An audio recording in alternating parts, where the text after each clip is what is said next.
느헤미야 2장입니다. 1절에서 20절까지 20절까지 함께 우리가 들으면서 읽겠습니다.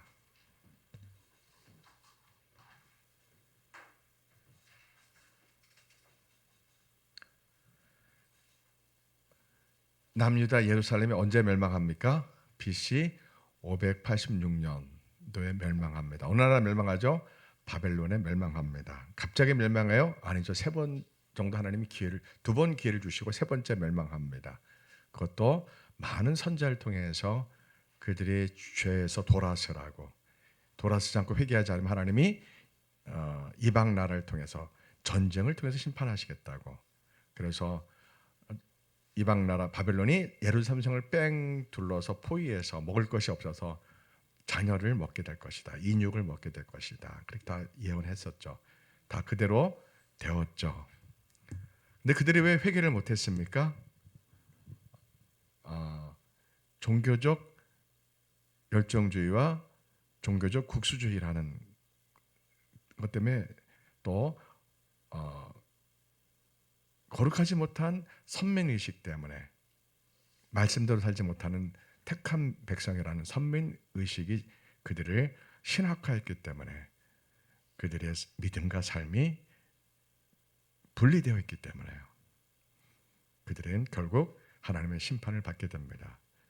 믿음은 곧 삶이 되어야 됩니다. 믿음과 삶이 많이 떨어져 있는 것을 우리가 발견하죠.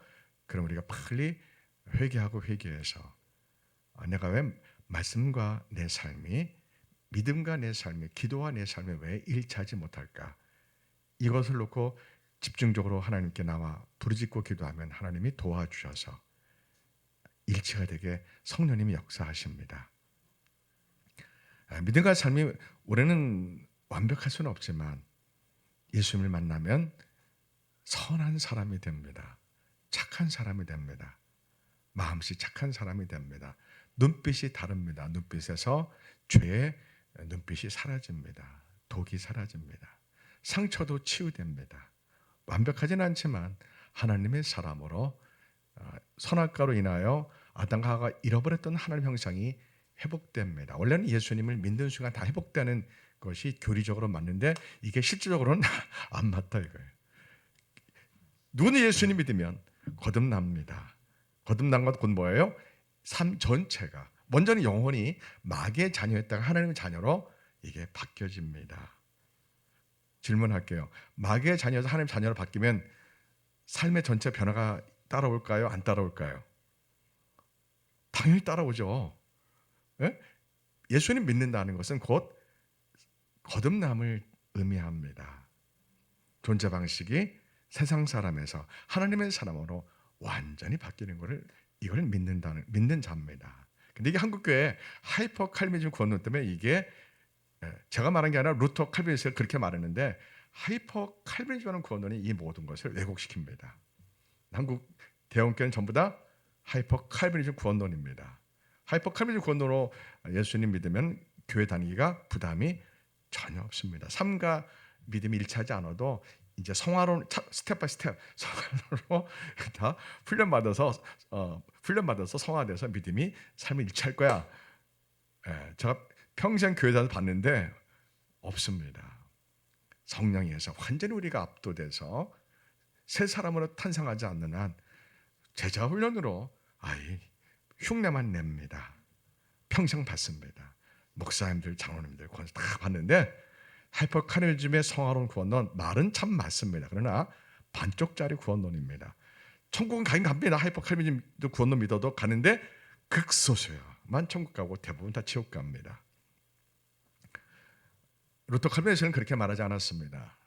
그만큼 한국교회 목사님들이 구원론을 공부를 안 했다는 겁니다. 제대로 공부하는 구원론을 정확히 제대로 공부하는 목사님들이 별로 없습니다. 깜짝 놀랄 일입니다. 어떻게 그러고도 목사를 하는지 정말 이해하기 어렵습니다. 사람만 많다고 교회라고요? 천만의 만만의 말씀이에요. 여러분, 모든 종교가 구원이 있다고 WCC를 주관하는데도 김사한 목사님, 조영기 목사님, 이영호 목사님, 감리교 모든 감리교단, 또 여러 교단과 목사님들이 살아계신 하나님 앞에 모든 종교인을 초청해서 부산 백스코 그 전시장에서 종교 행사를 다 같이 했습니다. 하나님은 살아계세요? 돌아가셨어요? 살아계십니다. 그런데 살아계신 하나님 앞에 우상 숭배자들 다 초청해서 다 같이 그들 종교 행사 같이 한다? 지옥 갈 사람들이에요. 무슨 말입니까? 하나님을 전혀 두려워하지 않습니다. 왜 하나님을 안 두려워할까요? 하나님을 만난 적이 없습니다. 예수를 만난 적이 없기 때문에 두려워하지 않습니다. 또는 사울처럼 예전에 하나님을 만났는데 변질돼서 마음이 돌밭이 된 거예요. 돌짝밭이 된 거예요. 길가밭이 된 거예요. 믿음은 사람들이 언제든지 타락할 수 있습니다. 믿음을 지키지 못하면 다시 예전으로 돌아갑니다.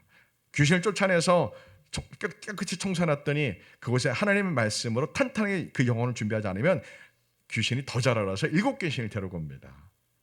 우리가 임상적으로 실제적으로 목회하면서 신앙생활하면서 평생 보고 경험한 겁니다. 그 알량한 카이퍼 칼렌저 하나 갖고서 다 예수입니다 입술로 고백하면 다 천국 갑니다 이렇게 말하는 거는 정말 영적으로 사기꾼들입니다. 이건 정말 나쁜 놈들이에요.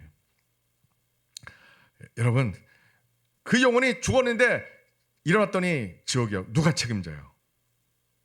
누가 책임져요? 여러분, 삶은 이 땅이 끝 다가 아닙니다. 예.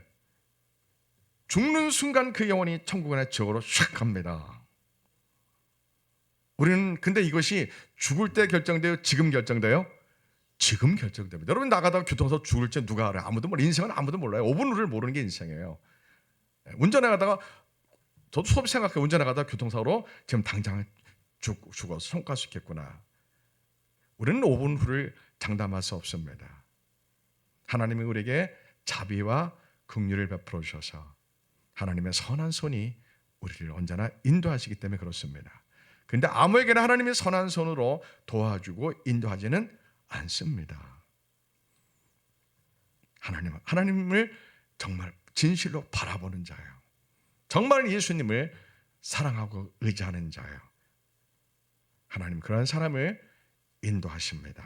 아멘. 이건 행위구원이 아니에요.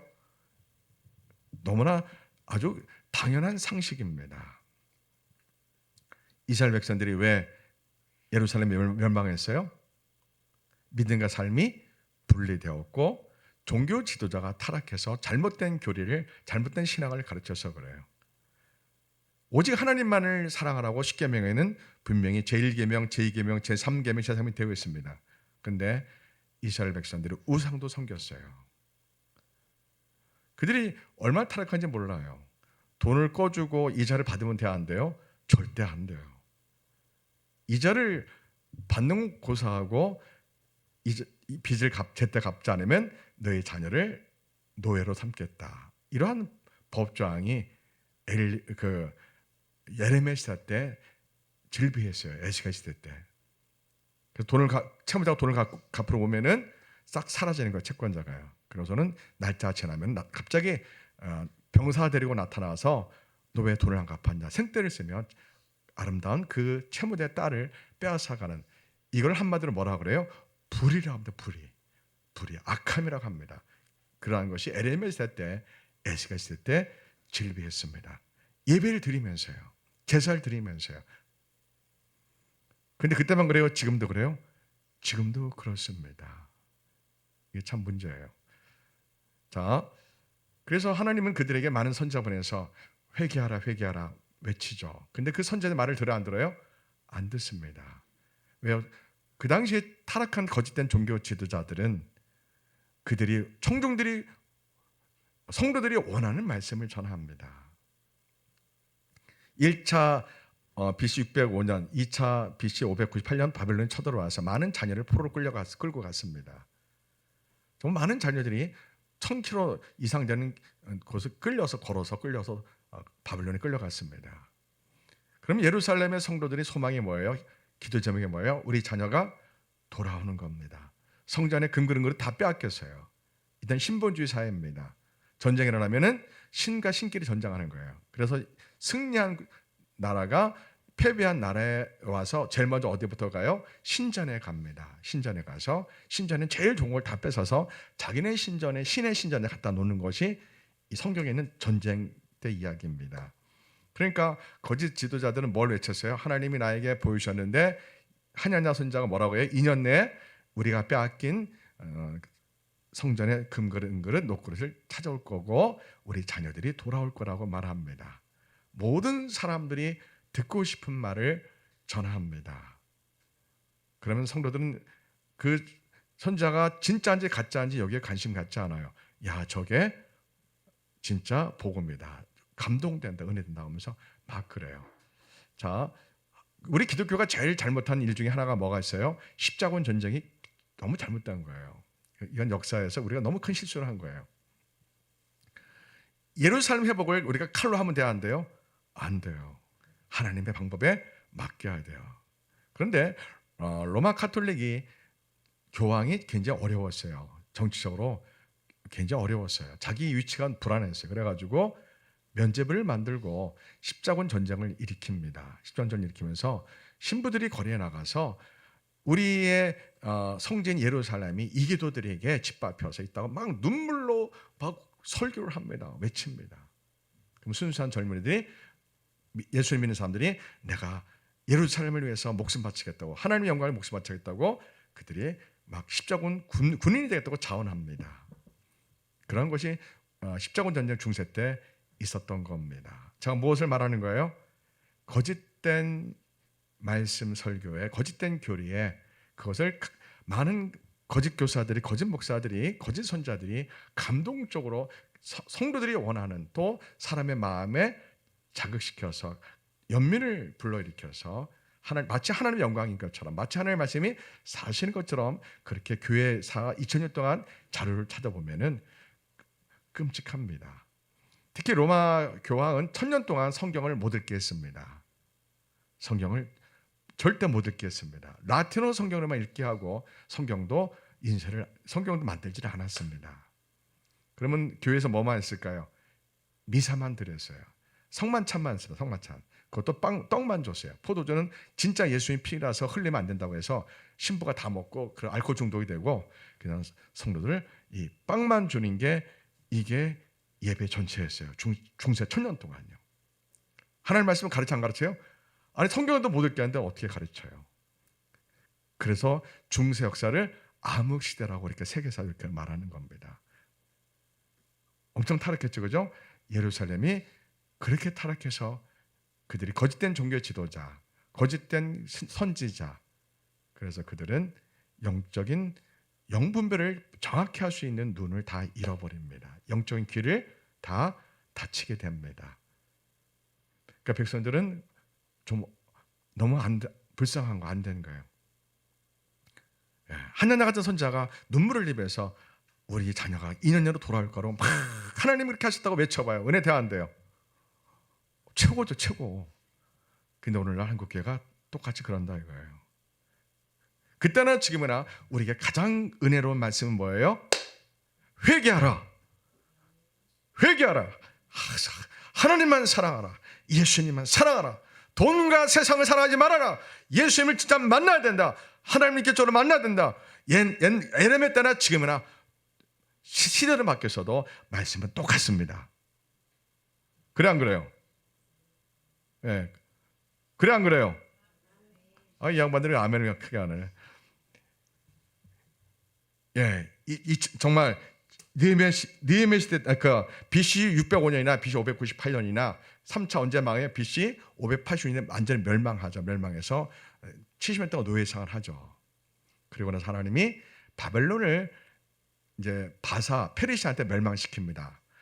바벨론이 이란입니다. 오늘날 페르시아는 바벨론이 이라크고 바사는 오늘날 이란입니다. 페르시아, 그 페르시아가 바벨론을 정복해서 그 고레스 왕이죠. 그 고레스 왕이, 하나님 고레스 왕에게 이스라엘 사람들을 예루살렘으로 돌아가게 하라. 하나님이 명령한 겁니다. 고레스 왕한테 직접이요. 유대인들이 기도하면서 고레스 왕이 우리가 돌아가겠습니다. 이게 아니고요. 하나님이 고레스 왕, 페르시아 왕에게 하나님이 말씀하셔서 이스라엘 유대인들을, 노예로 끌려온 유대인들을 돌려보내라. 왜? 무너진 성전을 재건하기 위함이다. 그렇게 말씀합니다. 그 대목이 중요합니다. 유대인들이 여러분, 예루살렘은 황폐하고 무너졌어요. 성전이 다 무너지고 성도 무너지고 성문 다 무너졌어요. 노예를 끌려갔어요. 무엇도 잃어버렸을까? 성전이 무너지면서 뭐도 무너졌어요? 믿음도 같이 무너진 거예요. 이 믿음을 누가 지켰을까요? 어디 있는 사람이 이 믿음을 지켰어요? 예루살렘 사람들이 믿음을 지켰을까요? 포로로 끌려간 사람이 믿음을 지켰을까요? 예, 포로로 노예로 끌려간 사람들이 믿음을 지킵니다. 거기서 아람어 성경을 그들이 만들고 자녀에게 가르칩니다. 에레미야가 멸망이 전에 무슨 예언을 했어요? 약 한 년여는 금방 자녀가 돌아온다 하는데 거짓말이다. 우리는 70년이 지나야 돌아온다. 그러니까 그곳에서 밭을 일구고 집을 짓고 자녀를 결혼시키고 신앙생활을 잘 시키기 위해서 70년에 하나님 우리 돌아오게 할 때 그때 돌아와야 된다 이렇게 말하죠. 에레미야 말을 믿는 사람은 많아요, 적어요? 적습니다.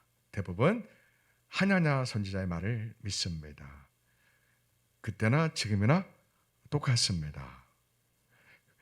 목사님 설교 가운데 여러분 많은 유튜브를 들어보세요. 저는 들어보라 하는 거예요. 다 들어보세요. 들어봐서 그 설교에 회개가 없고 예수님의 보혈을 강력히 외치지 않으면, 부활의 복음을 강력히 외치지 않으면 100% 가짜 목사입니다. 아시겠어요? 설교 때마다 예수님의 십자가의 고난이, 회개가, 거듭남이, 성령의 역사, 이런 가장 설교의 복음의 기본적인 이러한 언어가 설교 가운데 등장하지 않으면 100% 가짜 목사입니다. 이제는 성도들의 눈을 떠야 됩니다. 그냥 아주 도덕적인, 감성적인, 감동적인 이야기에 속으면 지옥 갑니다. 왜 그래요? 우리 피올라교회는 꿈이 있어요. 무슨 꿈이 있어요? 이 영적인 소경에 있는 한국교회 성도들을 눈을 뜨게 하는 사명이 있습니다. 자, 조영기 목사님, 이영호 목사님, 김상호 목사님 모든 종교를 초청해서 WCC를 진행하고 모든 종교인들과 함께 종교 행사를 했어요. 천국 가요, 지옥 가요? 당연히 지옥 가죠. 십계명, 가장 기본 십계명을 어기는 사람도 어떻게 천국을 가? 지금 회개했어요? 회개 안 했어요? 회개 안 했어요, 아직까지요. 자, 그런데 그런 교회에 다니는 장로, 권사, 집사는 뭐냐 이거예요. 이 제정신이냐 이거예요. 제정신 아니죠. 한국 교회가 수준이 이 정도입니다. 제가 이런 말을 왜 해요? 정신을 바짝 차려야 됩니다. 정신을 바짝 차려야 돼요. 진짜 믿음을 가지셔야 돼요. 교회 안에는 알곡과 가라지가 같이 있다고 예수님이 말씀하셨어요. 알곡은 뭐예요? 진짜 예수님을 사랑하고 믿는 사람들요. 모든 거 다 잃어버려도 저는 예수님만 있으면 됩니다. 이런 고백하는 사람들이 알곡이에요. 그저 예수님을 종교적으로 믿는 건 알곡이 아니에요. 저는 예수님만 있으면 됩니다. 예수님 없으면 저는 살 수가 없습니다. 아무것도 없어도 아무도 없어도 예수님만 사랑합니다. 그렇게 고백하는 겁니다. 아멘. 예수님은 죽으셨어요? 살아계셔요? 살아계십니다. 하늘 보좌에 하나님 우편에 지금 계십니다. 두 종류가 있습니다. 교회 안에는요. 늘 그 예수님과 피드백하는 분들이 있고 여전히 교회에 다니지만 자기 방식으로 사는 사람이 있습니다. 교회에 다니지만 자기 방식 사는 목사, 장로, 권사 다 매 한 가지입니다. 가라지입니다. 예수님은 가라지는 천국 못 간다고 분명히 말씀하셨습니다. 천국 가는 사람은 존재 방식이 세상 방식이에요? 하나님 나라 방식이에요? 너무 잘하시네요. 하나님 나라 방식. 천국 가는 사람은 착해요? 좀 못됐어요? 천국 간 사람은 부모에게 효도해요? 불효해요? 효도합니다. 천국 간 사람은 자녀에게 하나님의 말씀으로 사랑을 잘해요? 아니면 승질을 막 하려고 그래요? 아니죠. 자녀에게 하나님의 말씀을 잘 양육한 사람이에요. 신랑 신부 아시겠죠? 천국 간 사람은 자녀에게 하나님의 말씀을 잘 가르쳐야 돼요. 늘 예배하는 가정이 되어야 돼요. 중요합니다. 한국교회는 알곡이 많아요? 가라지가 많아요? 가라지가 훨씬 많습니다. 저처럼 말하는 목사가 많아요? 적어요? 적어도 너무 적습니다. 그네가 목사하고 나쁜 놈들을 하는 거예요. 공개적으로 나쁜 놈들, 사기꾼들을 말하는 거예요. 목사가 되려면 성경 최하 몇 독 이상 읽어야 돼요? 100독 이상 읽고 설교를 해야 돼요. 100독 이상 읽고 설교한 목사가 많아요? 적어요? 너무 적어요. 도둑놈들이에요. 제가 한 말이 아니라 강다리 목사님이 그렇게 소리치고 외쳤던 거예요. 눈을 뜹시다. 영적으로 눈을 떠야 돼요. 그래서 그들이 멸망했잖아요. 멸망한 하나님이 그들을 다시 예레미야 예언을 따라서 그를 돌아오게 하죠. 1차로 BC 537년도에 스룹바벨이라는 선자가 그들을 데리고 돌아옵니다. 예수와 같이요. 스룹바벨은 누구의 후손이에요? 2차 포로 때 끌려갔던 이스라엘 왕 누구죠? 여호와긴 왕. 그 여호와긴 왕의 손자입니다. 스룹바벨을 예수한 제사장이죠. 데리고 옵니다. 백성들 데리고 옵니다. 그때 레위인들이 같이 왔을까 안 왔을까요? 한 놈도 안 왔어요. 오늘 말하는 목사들이죠. 안 왔죠.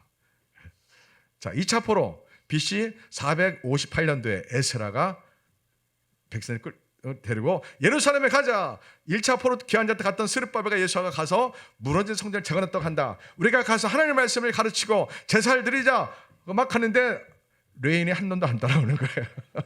그래가지고 다시 가가지고 레인 33명을 설득해서 다시 데려옵니다. 그때나 지금이나 같아요, 틀려요? 지금 조금 낫긴 낫죠. 네. 목사님들 가운데 좋은 분들 많이 있어요. 그래도요. 그러나 그런 분들은 유명하지가 않아요. 다 하나님이 감춰놓으셨어요.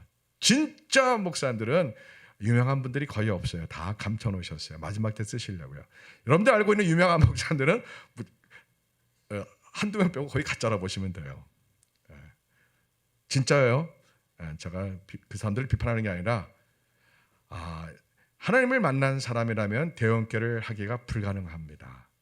예수님을 정말 만난 목사님은 대형교를 할 수가 없습니다. 왜요?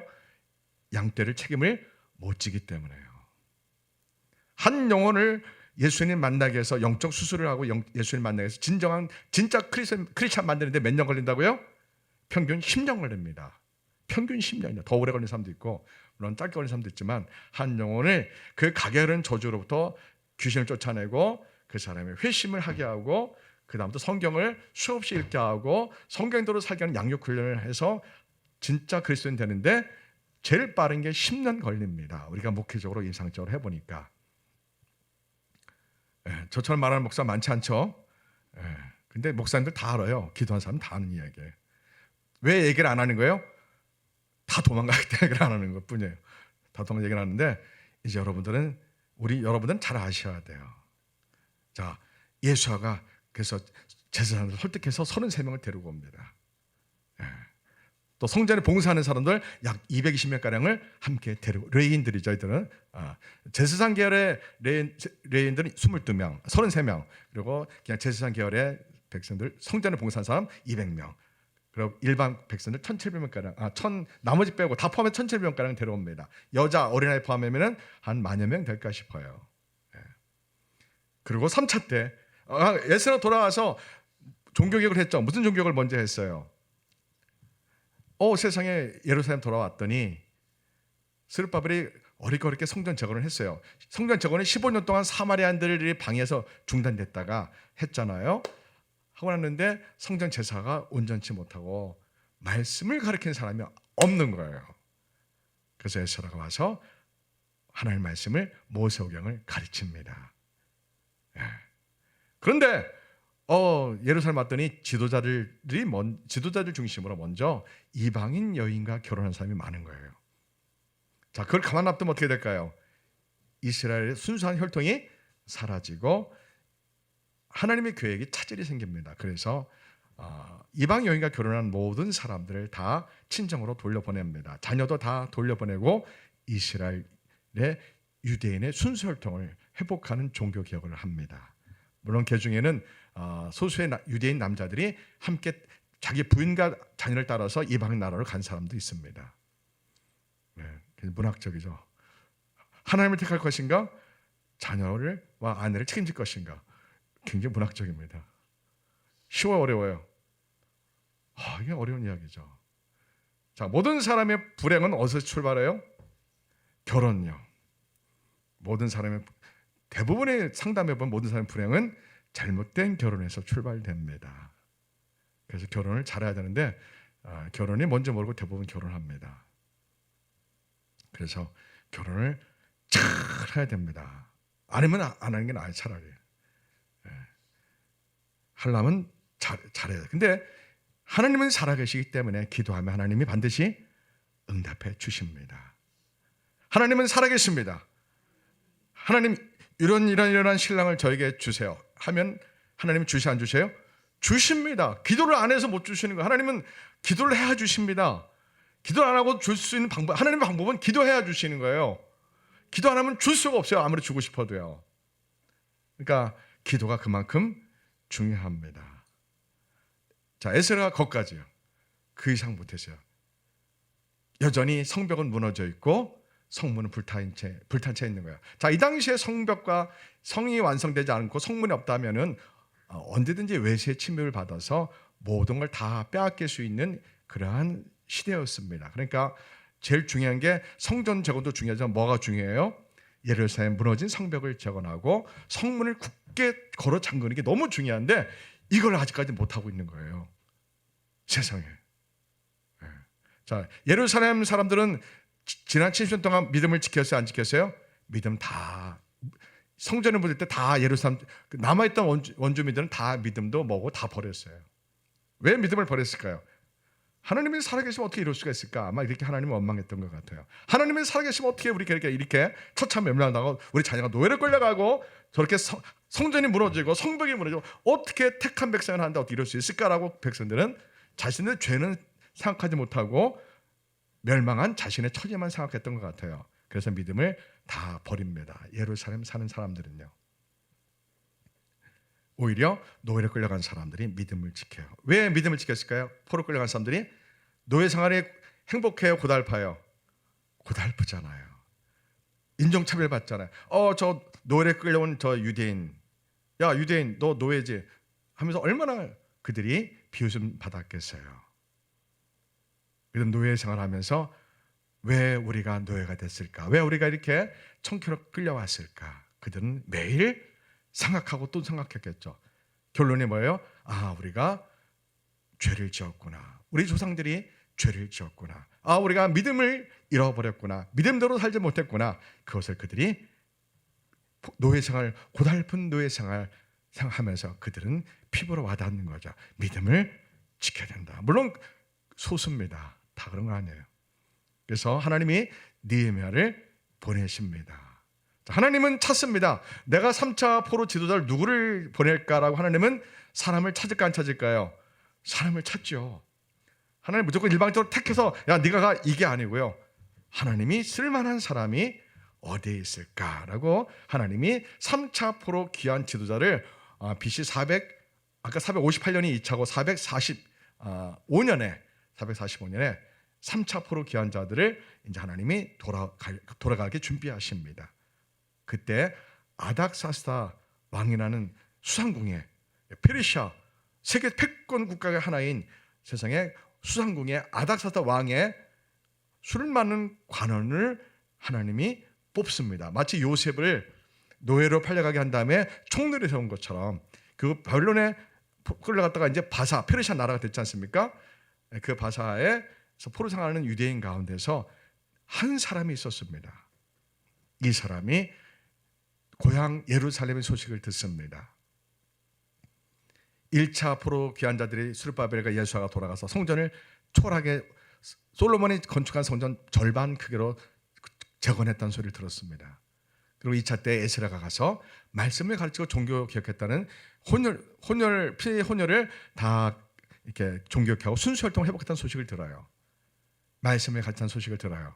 그러나 여전히 온전한 제사와 온전한 예루살렘 성이 회복되지 못하고 성이 무너진 채로 있고 성문이 불탄 채로 여전히 있다는 소문을 약 1000km 떨어진데 느헤미야라는 사람의 친동생이 이 소식을 갖고 이 1000km까지 와가지고 동생이 자기 형 느헤미야한테 이 소식을 전합니다. 그러자 느헤미야가 이 소식을 듣고서 동생이 하나니입니다.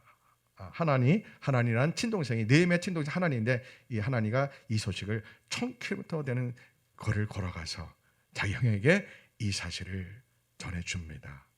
느헤미야가 이 슬픈 소식을 듣고 그가 금식하며 기도합니다. 우리하고 무슨 차이가 있어요? 여러분 나라를 위해서 금식하며 기도하는 사람입니까?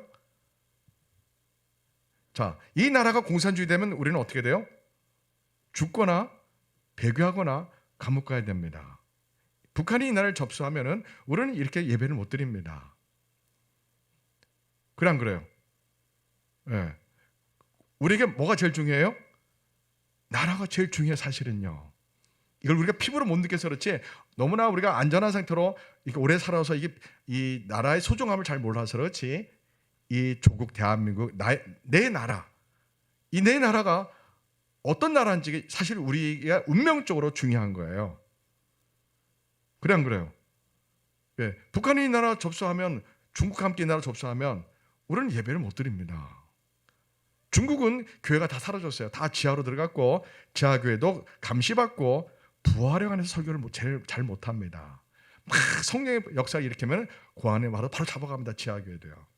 지금 중국의 지하교회 지도자들이 대부분 감옥에 있습니다. 매 맞고 순교당하고 있습니다. 현재요. 북한도 목숨 걸고 예수님 믿고 있습니다.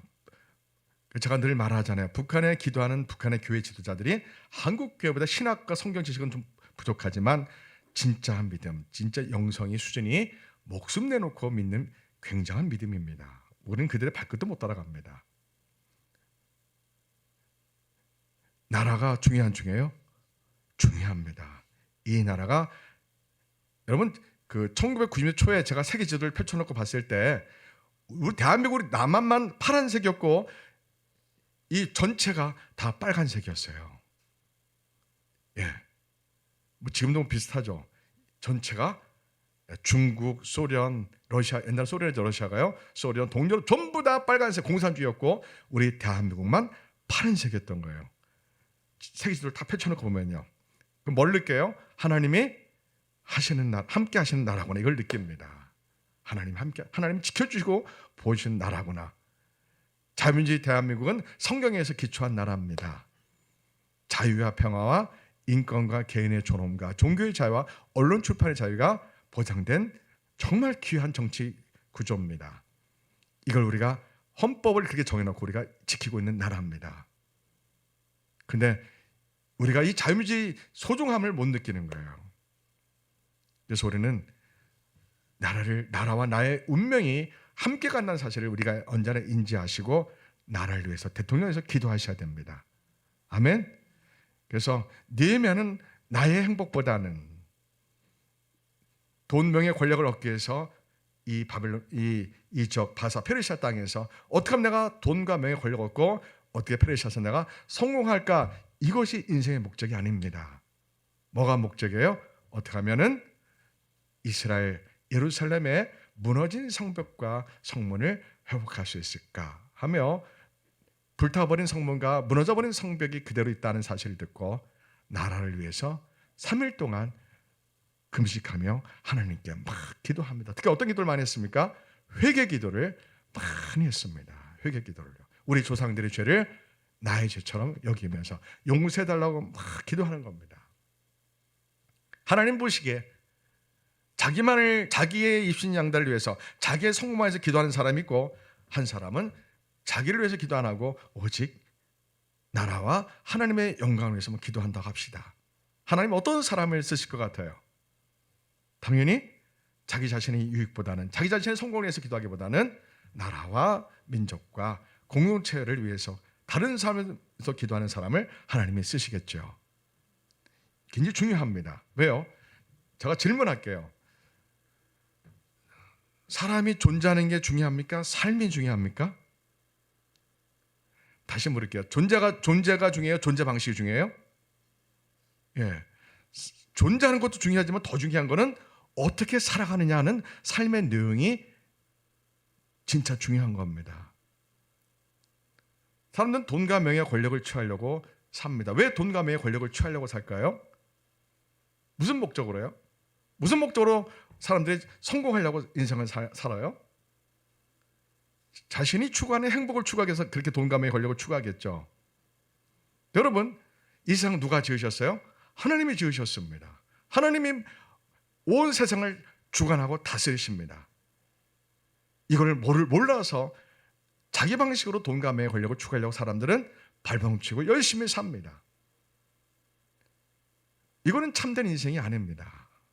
오늘 느헤미야는 자신의 돈과 명예 권력을 위해서 기도하기보다는 어떻게 하면은 하나님의 뜻, 하나님의 아픈 마음, 하나님의 마음을 헤아리는 사람이에요. 하나님 지금 마음이 아프셔요. 왜 아프셔요? 하나님 택한 이스라엘 나라가 무너졌어요. 그 나라 성이 무너졌고 성벽이 무너졌고 성문이 무너졌어요. 하나님은 이스라엘 예루살렘 그곳에 언제나 제일 우선순위로 그것을 관심 갖고 바라보고 계십니다. 누가 그 하나님의 마음을 누가 알아본 거예요?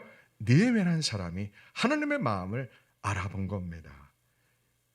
그래서 느헤미야가 금식기도 하는 겁니다. 무너진 예루살렘 성벽과 불타버린 성문을 놓고 기도합니다. 누가 가장 기뻐하는 거예요? 하나님이 가장 기뻐하시는 거예요. 왜? 그런 사람이 있어 없어요? 거의 없어요. 느헤미야 이런 사람 극소수입니다. 하나님이 기뻐하시고 또 거기다가 자기 조상들의 죄까지 회개하는 거예요. 하나님은 그런 사람을 찾습니다. 내가 잘 먹고 잘 살고 돈 많이 벌고 명예와 권력 얻게 해서 막 해서 성공했다 합시다. 의미가 있어 없어요?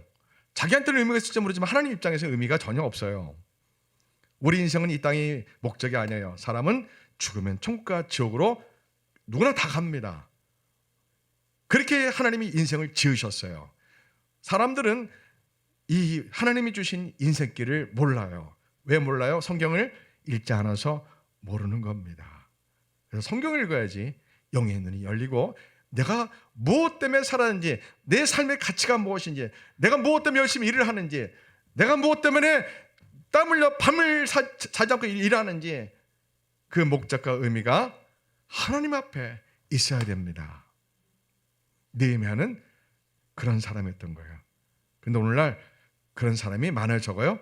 적다는 거예요. 이게 중요해요. 그래서 인간이 존재하는 것보다 더 중요한 거는 어떤 삶을 살고 있느냐, 어떤 존재 방식으로 살고 있느냐, 돈과 명예 권력을 따라간 세상 방식 인생을 살고 있느냐, 아니면은 하나님의 마음을 헤아리는 하나님 나라의 방식으로 인생을 살고 있느냐, 둘 중에 하나입니다. 모든 사람은요. 이거는 본인의 몫입니다. 그러나 결과는 엄청난 차이입니다. 그 결과는 하늘과 땅 차이입니다. 천국과 지옥을 하는 건너갈 수 없는 갭이 있습니다.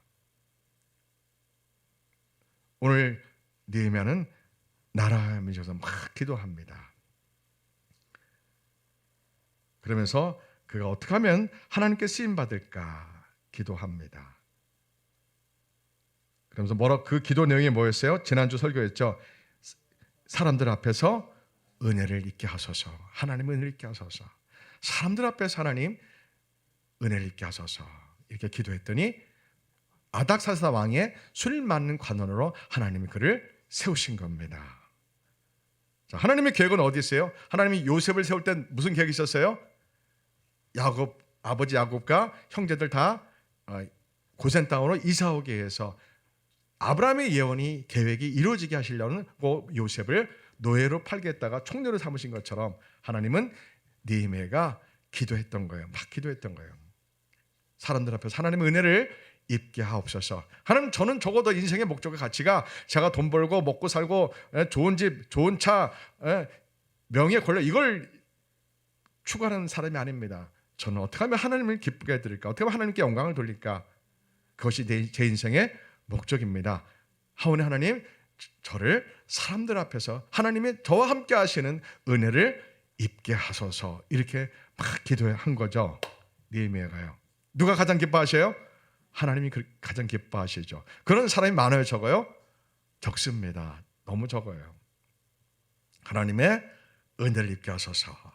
오직 하나님의 마음을 헤아리고 하나님의 계획에 자기 인생을 드리고 싶은 거예요, 느헤미야가요. 하나님의 계획은 어디 있어요? 무너진 성벽을 재건하고 불타버린 성문을 다시 완성해서 이스라엘 백성을 보호하는 것이 하나님의 계획인 거예요.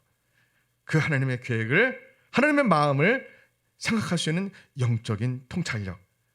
이야, 이런 사람은 저절로 이러한 영적 통찰력이 있을까요? 없을까요? 없죠. 뭘 해야 돼요? 기도하시고 말씀을 많이 읽으셔야 돼요. 그래서 제가 이승만 대통령이 훌륭하다고 그랬죠. 왜 훌륭해요? 그가 20세 때 한성 감옥에 5년 7개월 동안 있었습니다. 한성 감옥에 5년 7개월 동안 있으면서 그는 영모죄로 반란죄로 사형을 선고받은 사람이 죽을 날만 기다리는 사람이에요. 근데 그가 두 권의 책을 많이 읽습니다. 첫째는 영어 사전을 다 외워버립니다. 5년 7개월 동안 이 두 권 영어 사전을 다 외워버립니다. 그리고 성경을 무지하게 많이 읽습니다. 하나님 말씀을 무지하게 많이 읽어요, 감옥 안에서. 그랬더니 죽을 날 받아놓은 그 청년에게 하나님이 꿈을 주십니다. 하나님의 꿈을 그 사람에게 주십니다. 야, 이것이 영적인 반전입니다. 사람의 눈으로 볼 때는 저 사람 이제 죽을 날만 남았구나. 불쌍하다. 그 무능하다고 고종 순종을 그렇게 비판하고 데모했더니 붙들려 가지고 감옥 가서 죽을 날만 기다려. 사람 눈은 그렇게 보겠죠. 그러나 하나님의 눈은 어떻게 보이는 거예요? 그곳에 그 요셉처럼 감옥에서 뭘 읽는 거예요? 성경을 읽는 거예요. 막 읽는 거예요. 자, 인생은 내 계획대로 돼야 안 돼요? 안 되죠. 대신 여러분들이 뭐를 늘 갖고 다니고 뭐를 읽으셔야 돼요? 하나님 말씀을 읽으셔요. 그럼 하나님이 하나님 마음에 합한 사람을 찾습니다. 지금도요. 하나님 마음에 드는 사람이 어디 있을까? 전 75 인구를 하나님이 하늘 보좌에서 보시면서 하나님 마음에 합한 사람, 하나님의 마음을 헤아리는 사람, 하나님의 계획, 지금 하나님의 계획이 뭐가 있어요? 예수님 구름 타고 오신다, 곧 오실 거란 말이에요. 그날을 위해서 자신의 인생을 어떻게 하나님께 드릴 수 있을까? 내가 어떻게 하나님께 쓰임받을 수 있을까? 그렇게 생각하는 사람을 찾고 계십니다. 전 세계 교회 성장의 목적이 아니라 교회 건축 아무 의미 없습니다. 의미 있어 없어요? 의미 없습니다. 교회 건축 성장 아무 의미 없어요. 예수님 구름 타고 오실 때 우리가 그때 들림 받고 예수님을 만나셔야 됩니다. 아멘.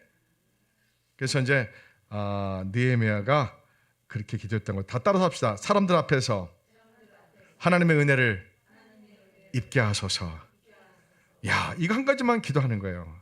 사람들 앞에서, 친척들 앞에서, 자녀들 앞에서, 남편 앞에서, 아내 앞에서, 직장 동료들 앞에서 하나님, 제가 하나님의 은혜를 입게 하소서. 막 기도하는 거예요.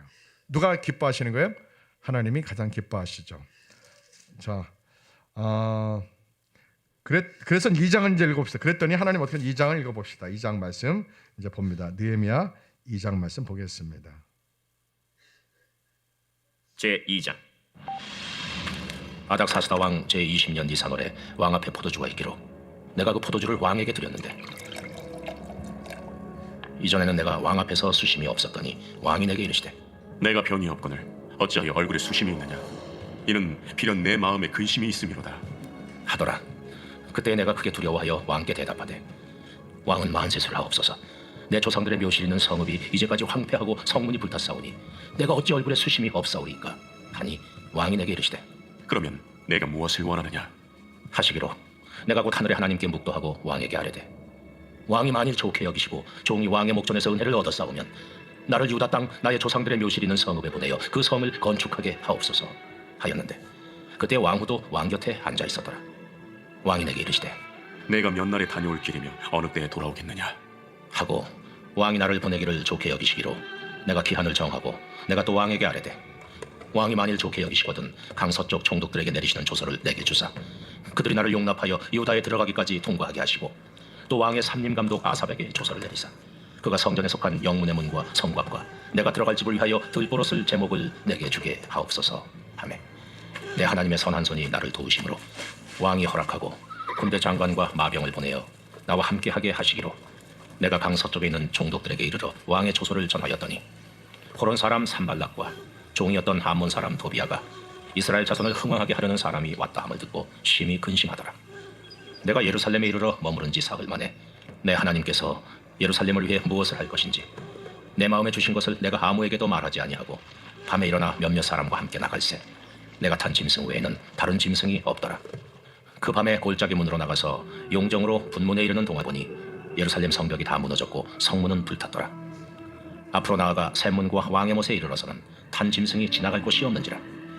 그 밤에 시내를 따라 올라가서 성벽을 살펴본 후에 돌아서 골짜기 문으로 들어와 돌아왔으나 방백들은 내가 어디 갔었으며 무엇을 하였는지 알지 못하였고, 나도 그 일을 유다 사람들에게나 제사장들에게나 귀족들에게나 방백들에게나 그 외에 일하는 자들에게 알리지 아니하다가 후에 그들에게 이르기를, 우리가 당한 공경은 너희도 보고 있는 바라. 예루살렘이 황폐하고 성문이 불탔으니 자, 예루살렘 성을 건축하여 다시 수치를 당하지 말자 하고, 또 그들에게 하나님의 선한 손이 나를 도우신 일과 왕이 내게 이른 말씀을 전하였더니 그들의 말이 일어나 건축하자. 하고 모두 힘을 내어 이 선한 일을 하려 하며 호론 사람 산발락과 종이었던 암몬 사람 도비아와 아라비아 사람 게셈이 이 말을 듣고 우리를 업신여기고 우리를 비웃어 이르되 너희가 하는 일이 무엇이냐? 너희가 왕을 배반하고자 하느냐? 하기로 내가 그들에게 대답하여 이르되 하늘의 하나님이 우리를 형통하게 하시리니 그의 종들인 우리가 일어나 건축하려니와 오직 너희에게는 예루살렘에서 아무 기업도 없고 권리도 없고 기억되는 바도 없다 하였느니라. 아멘. 예. 우리 모두가 예배 드릴 때 우리처럼 눈물을 흘려야 하는 게 정상인데 우리는 강팍해서 눈물을 흘리지 못하고 있어요. 자, 사실 예배 드릴 때 은혜의 눈물이 흐르는 게 정상이에요. 근데 우리는 그러지 못한 게 많아요. 우리가 부러워해야 됩니다. 새신랑, 우리가 부러워해야 될 사람이에요. 진짜야. 자, 오늘 말씀의 제목은 뭡니까? 하나님의 선한 손이 나를 도우시리로다. 그겁니다. 자, 오늘 2장에서 반복되는 문장이 2번 나옵니다. 바로 이겁니다. 하나님의 선한 손이 나를 도우셨도다. 아멘. 자, 그래서 저는 이승만 대통령이 느헤미야 같은 사람이라고 비유합니다. 왜요? 감옥에서 희망도 없고 아무 희망이 없는데 죽을 날만 기다리고 있는데 성경을 5년 동안 수없이 읽었더니 하나님이 그 사람에게 꿈을 준 거. 어떤 꿈을 줬다고 그랬어요?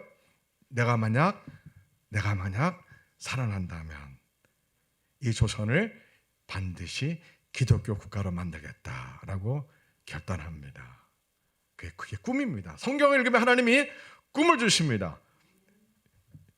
이승만 형편이 어려워요? 여러분의 형편이 더 어려워요? 비교가 안 되죠. 이승만 대통령은 청년은 감옥에서 죽을 날만 기다리고 있는데 꿈을 갖습니다. 그 꿈을 누가 주시는 거예요? 하나님이 주시는 겁니다. 하나님이요. 그 꿈을 하나님이 주십니다. 자, 여러분, 성경을 읽으면 하나님을 사랑하면 하나님이 불가능한 환경에서 꿈을 주십니다. 우리 교회가 그 꿈을 갖자 이거예요. 이승만 대통령이 사람들을 볼 때 아이 미쳤나 보다 이렇게 생각했겠죠. 자기가 살아나면 조선을 기독 국가를 만들겠다고 꿈을 가슴에 불처럼 뜨겁고 갖고 있는 거 이렇게 성경 읽으면서 기도하면서요. 사람들 볼 때는 아이 저 미쳤나 보다 이렇게 생각하겠죠. 그런데 하나님 편에서는 그 불가능한 환경을 가능케 하시는 전능하신 하나님됨을 믿으시기 바랍니다. 아멘. 바랄 수 없는 중에 바라보게 하신 분이 바로 우리 하나님입니다. 죽은 자도 살리시는 분이 바로 우리 하나님입니다. 누구의 믿음이에요? 아브라함의 믿음이죠. 이스마엘 대통령이 아브라함 같은 믿음이 있었다고는 생각하지 않고 하나님이 꿈을 주셔. 내가 살아나면 조선을 기독교를 만들겠다. 그 하나님이 기적을 주셔서 석방시켜 주시고 바로 미국으로 보내주시고 그 꿈을 가지고 그가 늘 이 왼편에서 십자가를 늘 달고 다녔어요. 미국에서요. 십자가를 달고 다니면서 그가 그 꿈을 이루기 위해서 하와이에서 그리고 미국에서 하버드 프린스턴에서 4년 만에 석박 사학위를 다 합니다. 이게 왜 가능했어요? 감옥에서 뭐를 다 외워버렸어요? 영어 사전을 다 외워버린 거예요. 영어 사전 외워버리고 또 뭐를 거의 다 암기할 정도 많이 읽었어요? 하나님 말씀 성경을 수없이 읽은 거예요. 왜 제가 여러분에게 성경을 읽으라는지 이제 이유를 아시겠죠? 성경을 많이 읽으면 하나님이 꿈을 주십니다. 환경과 상관이 없습니다. 하나님이 그 꿈을 이루시는 거예요. 여러분 말씀만 읽고 기도만 하면 하나님이 꿈을 주십니다. 하나님은 살아계시기 때문에요. 그래서 이스마엘 대통령이 훌륭하다는 거예요. 그래서 정말 독립운동을 참 많이 하고 특히 하와이에서 세상에 하와이 전체 섬을 배 타고 다니면서 조선족들을 찾고 그 자녀들을 교육을 못 시키고 있으니까 그 자녀를 다 모아서 그들을 기숙학교를 세워서 교육을 시킨. 난 그 부분에서 정말 너무너무 감동하고 저 열정, 저 비전 저거를 목사님들이 본받으면 좋겠다. 우리 성도 본받으면 좋겠다. 돈이 없어서 못하는 게 아닙니다. 꿈이 없어서 못합니다. 무슨 꿈이요? 하나님이 주신 꿈이 없어서 못하는 거예요. 성경을 읽고 기도하면 하나님이 우리 모두에게 꿈을 주십니다. 이 꿈이 돈과 명예, 권력을 따라가는 꿈일까요? 아니면 하나님의 뜻을 이루는 꿈일까요? 하나님의 뜻을 이루는 꿈입니다. 우리가 꿈을 가집시다. 성경을 읽으면 꿈을 가집시다. 아멘. 오늘 느헤미야가 하나님께 하나님 사람들 앞에서 하나님의 은혜를 입게 하소서 이렇게만 기도했더니 갑자기 요셉처럼 아닥사스다 왕의 술 맞는 관원으로 하나님이 그렇게 그곳으로 세우신 거예요. 다 하나님이요. 이 하나님의 주권을 믿읍시다. 의지합시다. 내 입, 내 방법으로는 한계가 있습니다. 제가 질문할게요. 여러분이 아는 것과 모르는 것 뭐가 더 많아요? 뭐가 더 커요? 여러분이 모르는 게 훨씬 많습니다. 여러분의 능력과 하나님의 능력 어떤 게 더 많아요? 하나님의 능력이 어마어마하죠. 우리는 하나님을 만나고 말씀을 읽고 하나님을 만나는 방법은 말씀을 읽는 겁니다. 말씀을 수없이 읽으면 하나님의 마음을 느낍니다. 하나님의 친밀감을 느낍니다. 하나님의 계획과 목적을 나도 알게 됩니다. 그래서 말씀 읽는 게 이 세상에서 가장 중요합니다. 성경 읽는 게 제일 중요해. 이 땅에 살아가는 사람들 가운데서요. 말씀을 읽으면서 기도하면 하나님의 계획과 하나님의 마음을 나도 성령님이 느끼게 해주십니다. 느헤미야가 그런 거예요. 그러면 느헤미야처럼 기도가 나오는 거예요. 하나님의 영광을 위해서 하나님의 계획을 이루는 도구가 되기 위해서 사람들 앞에서 하나님의 은혜를 입게 하옵소서라고 막 기도하는 거예요. 그랬더니 하나님이 세상에 술 많은 그 당시에 페르시아 세계적인 나라였거든요. 그 패권 국가에 오늘날 말하는 민정수석으로 다 하나님이 이게 말이 안 되는 거예요. 이게 페르시아도 인재가 얼마나 많은데 그 노예 출신 그 조그만 나라 노예 출신을 세상 술만 간호를 임명한다는 게 하나님이 하시는 겁니다. 지금도 여러분은 하나님이 우리를 그렇게 하실 수 있습니다. 아니 그렇게 하십니다. 우리가 보잘것 없잖아요. 우리 피올레기에 개척돼서 보잘것 없잖아요. 그러나 하나님이 우리가 느헤미야 같은 꿈을 갖고 어떤 꿈이에요? 예수님 오실 날을 준비하는 꿈이에요. 진짜 믿음을 가지라고 외치는 꿈이에요. 성경을 읽으라고 막 외치는 꿈이에요. 성경대로 살자고 외치는 꿈이에요. 성령의 불을 받자고 원칙으로 돌아가는 거예요. 이 복음의 원칙으로 우리가 돌아가서 이걸 외치는 거예요. 예수님을 눈물을 내서 만나지 않으면 안 됩니다. 예수님을 전격적으로 눈물을 내서 만나야 됩니다. 아니면 종교생활이 될 수 있습니다 라고 우리가 피켓 들고 나가서 들고 서 있자 이거예요. 예수님 이렇게 만나지 않으면 종교생활이 됩니다. 그러면 조그맣게 지옥 갈 수 있습니다. 서로 차 이거예요. 할렐루야. 그랬더니 얼굴빛이 거룩한 근심으로 가득 찼더니 아닥사스다 왕에게 하나님이 은혜 주셔서 느헤미야 왜 그러냐? 네가 몸에 병이 없는데 왜 얼굴에 이렇게 수심이 가득하냐? 그러자 이 느헤미야가 참 담대합니다. 여러분 기도하는 사람은 담대합니다. 따라합시다. 기도하는 사람은 담대합니다. 예. 이 구해도 너무 많은 걸 구해요. 야, 이 성경을 읽으면서 어떻게 이렇게 용기가 많을까? 왕이여 듣기 괜찮으시다면 왕이 저에게 은혜를 베푸시기를 주신다면 우리 고향이 예루살렘 성벽이 무너져 있고 성문은 무너져 있습니다. 왕이 도와주시면 제가 성벽과 성문을 재건하고 싶습니다. 그랬더니 그러냐? 뭐가 필요하냐? 큰 나무도 필요하고요. 총리 임명장도 필요하고요. 그리고 저를 그 청기로 갈 때마다 검문소가 있는데 검문 통과할 왕의 통행증이 필요하고요. 그리고 이런 성벽 재건한 돈도 필요하고요. 이런 필요합니다. 정말 이거 말도 안 되는 목록을 쫙 왕에게 말하고 이거 왕이 듣고다 기분 나쁘면 야 저거 목쳐 이러면 끝나는 거거든요. 아니 이게 그런 시대란 말이에요. 그런 시대인데 야 너 내가 술만 간호로 세워준 것도 감지덕지지 너 지금 뭐 하면서 이 말이 안 돼. 이게 목록을 보면 말이 안 돼요. 근데 누가 하시는 거예요? 살아계신 하나님이 하시는 거예요. 기도하는 사람은 담대한 거예요. 자기의 유익이 있어 없어요? 없어요. 오직 하나님의 영광과 하나님의 계획과 그리고 자기 민족, 자기 나라만 생각하는 거예요. 그러니까 이스마엘 대통령도 기도를 많이 하잖아요. 말씀 보고 기도 안 하면 그거 꽝이에요. 그거는 하나님을 쓸 수가 없어요. 말씀 읽고 기도도 같이 뜨겁게 해야 돼요. 그럼 하나님이 그 사람이 초등학교만 나왔어도 하나님이 쓰셔요. 초등학교 나와도 하나님이 쓰신다고요. 말씀 보고 기도한 사람이요. 적인 있어요. 적인 누구예요? 미국의 16대 대통령 누구예요? 아브라함 링컨이요. 초등학교도 못 나왔어요. 초등학교는 다녔어요. 근데 그 사람 그 아브라함 링컨 대통령이 빌레몬스라는 신약 성경을 읽다가 거기에 오네시모라는 노예가 나와요. 이 노예가 자기 주인 빌레몬의 어떤 재정 뭐를 훔쳐가지고 도망갔어요. 그때 붙들리면 사형 딱. 그런데 이 사람이 누구를 만나요? 하나님의 은혜로 바울을 만납니다. 오네시모라는 이 노예가요. 여러분 2000년 전에 노예는 물건이요 물건, 사람이 아니에요. 이 사람이 도망갔다가 바울을 만나서 춤내 저거 다시 켜주세요. 바울을 만나서 예수님을 만나고 새 사람이 됩니다. 그러면서는 바울이 참 크리스찬인 게 참 어려워요. 그럼 바울이 새 사람 됐으면 야 너 나하고 예수님 일을 같이 하자 이렇게 하면 얼마나 좋아요, 그죠? 근데 바울이 너 네 주인에게 다시 돌아가서 용서를 구해라. 야 이게 크리스찬이 살아갈 삶의 모양입니다.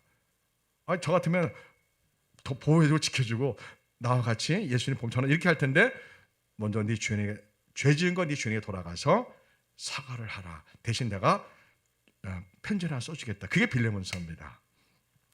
내용이 뭐예요? 용서하라. 빌레몬의 용서하라. 그리고 이 노예 오네시모를 노예를 생각하지 말고 예수님 안에서 한 형제, 친구로 대하라. 이렇게 편지 보내는 거예요. 저는 이 편지 내용을 말 안 했다고 봐요. 근데 이 오네시모가 자기 주인의 물을 훔친 이 오네시모가 예수님을 믿고 거듭났더니 새 사람이 돼서 자기 주인에게 돌아가는 거예요. 돌아가서 만약에 빌레몬이 기분 나쁘면 죽는 거거든요. 근데 돌아가는 거예요. 바울이 써준 편지, 빌레몬서의 편지 들고 돌아가는 거예요. 돌아가서 어떻게 됐을 것 같아요? 서로 눈물을 흘리며 서로 용서를 구하고 용서해주고 서로 안아주면서 서로 형제가 됐다고 그렇게 저는 그렇게 믿습니다. 그 빌레몬서를 읽고 아브라함 링컨이 흑인 노예를 해방하겠다라는 꿈을 갖습니다. 왜요? 아브라함 링컨은 초등학교 때 어머니가 10살 때 죽을 때 어머니의 유일한 유산이 뭐였어요? 성경책이었어요. 낡은 성경책. 그거를 어머니가 단 하나의 유품이에요. 어머니가 주신 유품. 그거를 아들, 그 어린 소녀 10살 배기 된 그 아들에게 물려주고 세상을 떠나 천국 갑니다. 그리고 나서 링컨은 그거를 열심히 읽습니다. 얼마나 많이 읽었겠어요. 성경을 많이 읽으면 무슨 습관이 생겨요? 책 읽는 습관이 생깁니다. 그래서 그 동네 도서관 책을 다 읽어버립니다. 다 읽어버려요. 초등학교도 안 나온 사람이에요. 근데 하나님이 흑인 노예를 해방하는 꿈을 주시고 그 꿈을 이뤄서 1800년도 후반에 미국의 흑인들이 노예가 해방되는 그런 큰 일을 합니다. 여러분 17대 대통령은 누구예요? 앤드류 존슨 대통령인데 이 사람은 초등학교도 못 갔어요. 근데 이분도 성경을 많이 읽고 기도를 많이 한 사람입니다. 하나님이 선거유세 할 때 저 반대편에 뭐라고 선거유세를 해요? 저 앤드류 존슨은 초등학교도 안 나왔습니다. 나는 대학 나온 사람입니다. 이렇게 선거유세를 해요. 근데 앤드류 존슨이 뭐라고 했어요? 네, 맞아요. 저 초등학교 안 나왔어요. 근데 예수님도 초등학교 안 나왔어요. 그렇게 말한 거예요. 그 당시에는 미국 사람들 믿음이 좋아서 아브라함 링컨이요 대통령이 됩니다. 그가 무엇을 사요? 알래스카 땅을 소련부터 삽니다. 이야, 모든 사람이 다 반대했어요. 근데 앤드류 존슨 대통령이 소련부터 그 땅을 아주 헐값에 삽니다. 뭐예요? 성경을 읽고 기도하는 사람. 초등학교만 안 나왔어도 하나님이 비전을 줍니다. 꿈을 줍니다.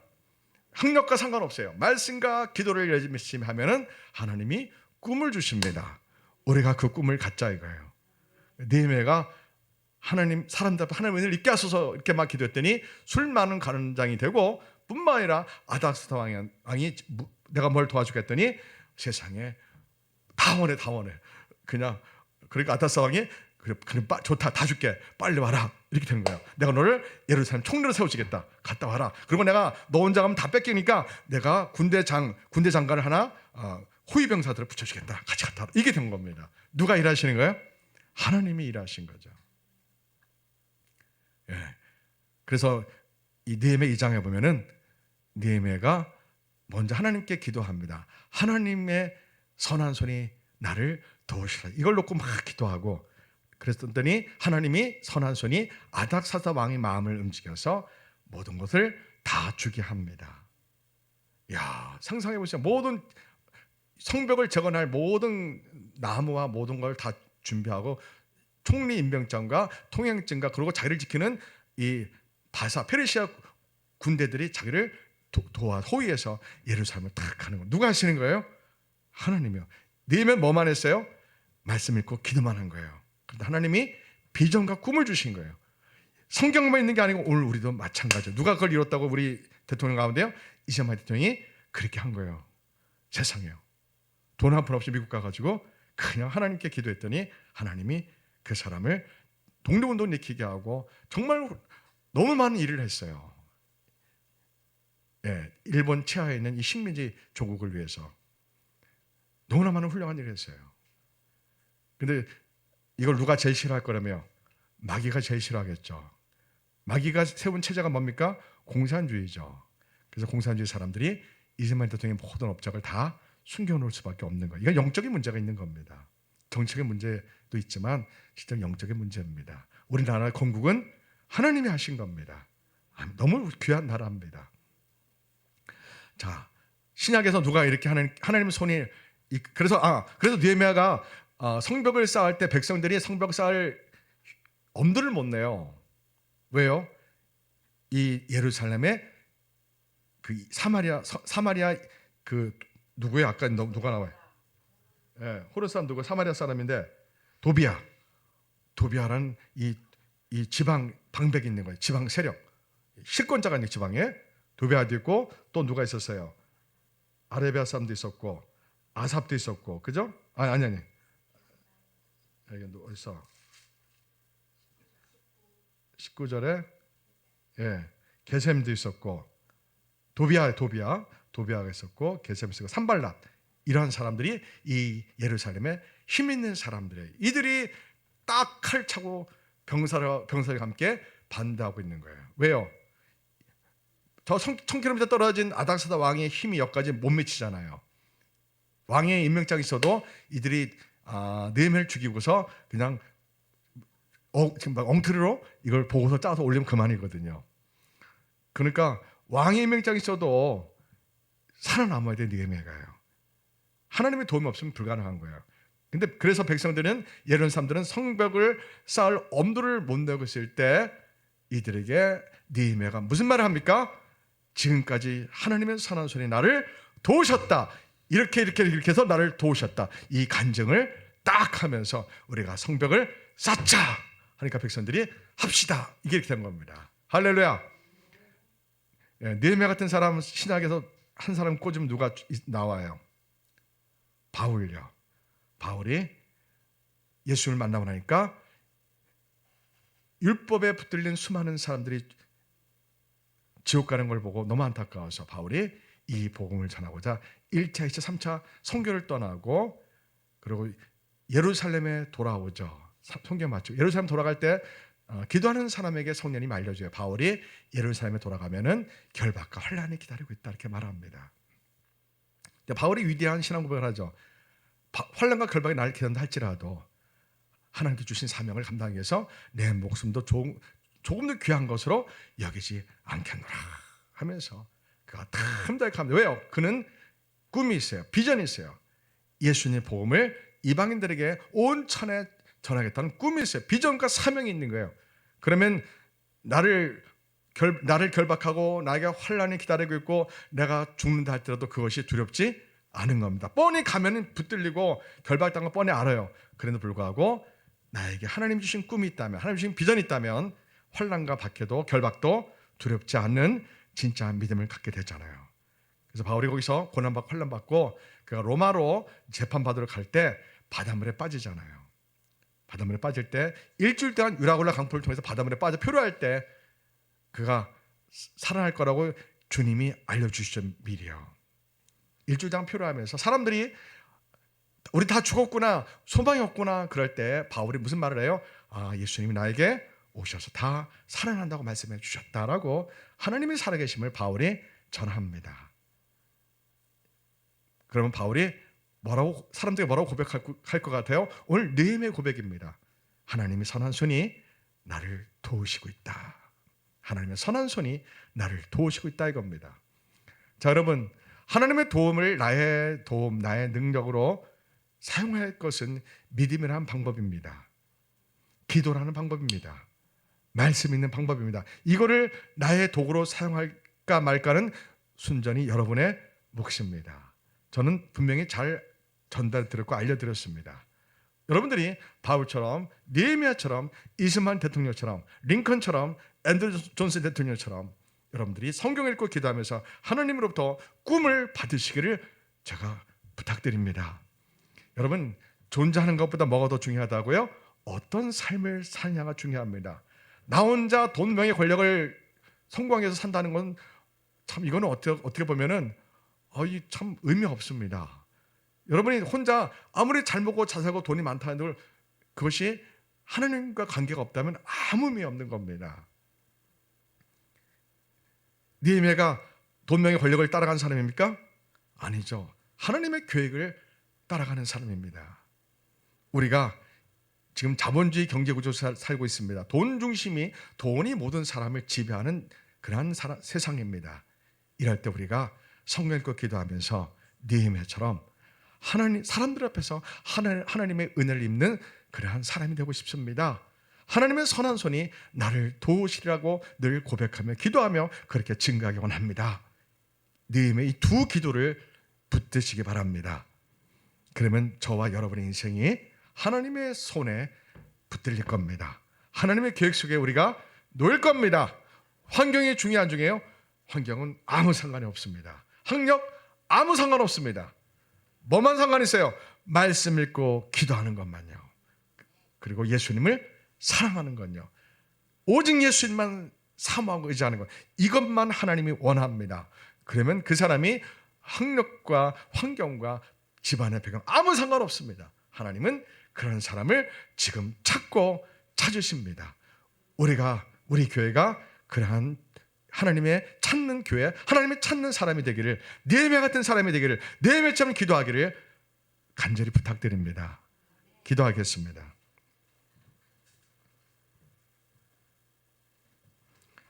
하나님 아버지, 이종은 지난주에 이어서 느헤미야처럼 나라와 민족을 사랑하고 기도하자고, 성경 읽고 기도하면 하나님이 느헤미야에게 꿈을 주시고 기도를 주신 것처럼 이스만 대통령도 감옥에서 성경을 5년 동안 읽었더니 꿈을 주셨습니다. 그리고 그 꿈이 환경을 바꾸고 하나님의 쓰임받는 사람이 되었습니다. 우리 교회가, 우리 성도들이, 이종이 그렇게 느헤미야처럼, 이스만 대통령처럼 성경을 말씀 읽고 기도하면서 하나님께 쓰임받는, 이 시대에 쓰임받는, 이 나라를 위해서 쓰임받는 그러한 도구 되기 원합니다. 하나님 우리에게 은혜를 베풀어 주옵소서. 사람들 앞에서, 자녀들 앞에서, 가족들 앞에서, 형제들 앞에서 하나님의 은혜를 입게 하옵소서. 또 하나님의 선한 손이 우리를 도와 주옵소서. 예수님 이름으로 기도합니다. 아멘.